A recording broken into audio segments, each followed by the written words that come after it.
Good morning, Patty Bean here from the Putnam Valley Business Network, and I am here today with our members of the week, Henry and Julie Boyd from Boyd Artesian Well. Good morning, and thank you guys so much for interviewing with me today. Good morning, Patty. Good morning, Patty. So if you could just start us off and talk a little bit about what your business does and the services you provide. We design, manufacture, and install round holes. All right. That is basically It what sums we do. it up. Our basic business is drilling water wells and geothermal wells to heat your house with, and providing fresh water for people for their homes. We do well pumps, tanks, and some maintenance on wells.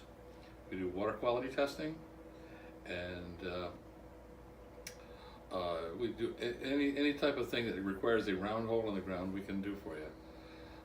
We've been around since 1970 out of the New York location.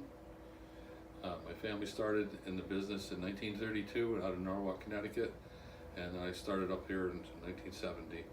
And so we've been here for 49 years. So we're not one of the older drilling companies in the area. There's several other drilling companies been around a little longer than us, but we're getting there. What else we got to talk about here? So that's a good start. I mean, I could ask you too. Well, what's your favorite part of the job? I mean, you do so many different things. I think the best part of our job is providing people with fresh, clean water. When you get all done with a drilling operation, the biggest problem is we make this big mess when you drill a well. And once we get it all cleaned up, you get fresh water coming out of their faucets, and people are hopefully happy with the water quality we bring them. That's the best part about doing the business. We also worry about water quality in Putnam County. Putnam County has some really good water. We're one of the luckier counties, but we always make sure that people want to test their wells, because water quality testing is really the most important thing. Just because I drilled you what I think is a good well doesn't mean we didn't drill through something that shouldn't be there. Like in Putnam County, we have arsenic mines, several arsenic mines, and that can definitely affect the quality of the water. You don't want to be drinking your poor water. So we always try to emphasize people to test their water and to disinfect their well on an annual basis. Disinfecting is just a matter of putting some chlorine down your well and making sure that your family is not drinking any bacteria. I'm like super jealous today that I don't have a well after talking with you guys so much this morning about it, because it sounds like you have more control over, rather than if you have city water, right? And you're just getting what comes in. You do. The city water is well tested, though. I mean, the Putnam County makes sure that anybody that has public supply, that water is well tested. It is chlorinated, and chlorine on a long-term basis might not be as good for you as just plain old fresh well water, but it's still fairly safe as far as you know. What else was I going to ask you guys? Oh, well, what about the stuff we do in the community? So we at PVBN met you guys in the very beginning.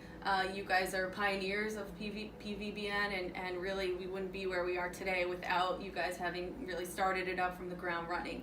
Other organizations that you're involved in, I know you told me already, I don't remember the names of them: Putnam County, Kent, and the New York State. We're members of the Empire State Water Well Drillers Association. I'm the current secretary, and Henry's one of the past presidents.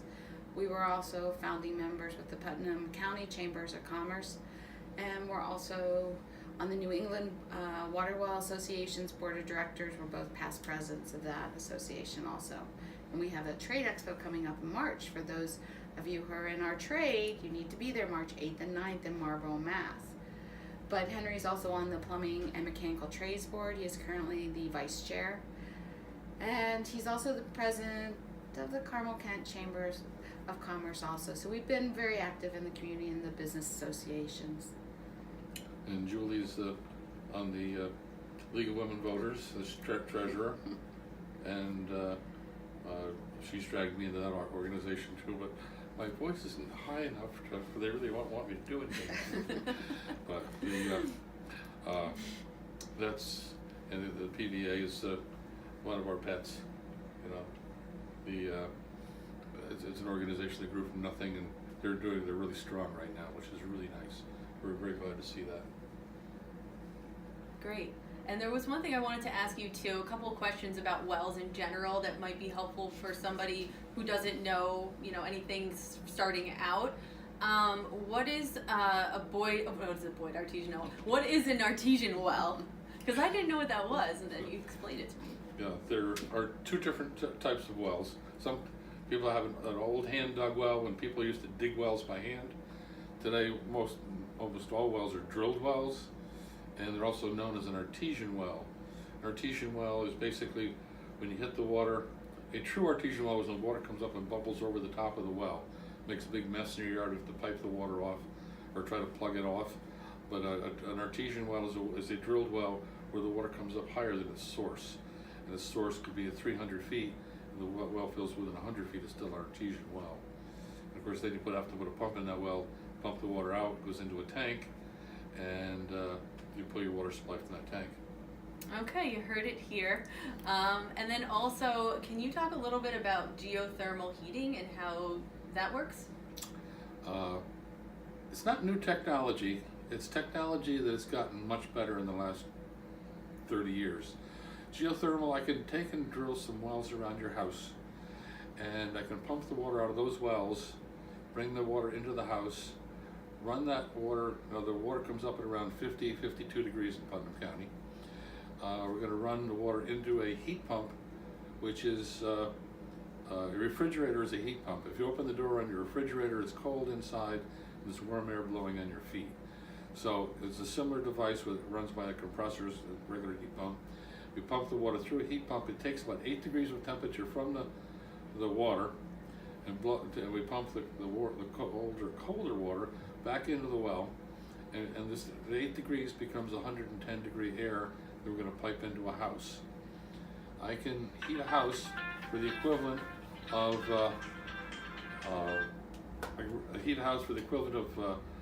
paying $1.25 a gallon for fuel, and I can cool a house for 1/3 less, for 1/3 of the electric bill it would take to cool a house, because we're taking cold water from a well and making cold air for a house.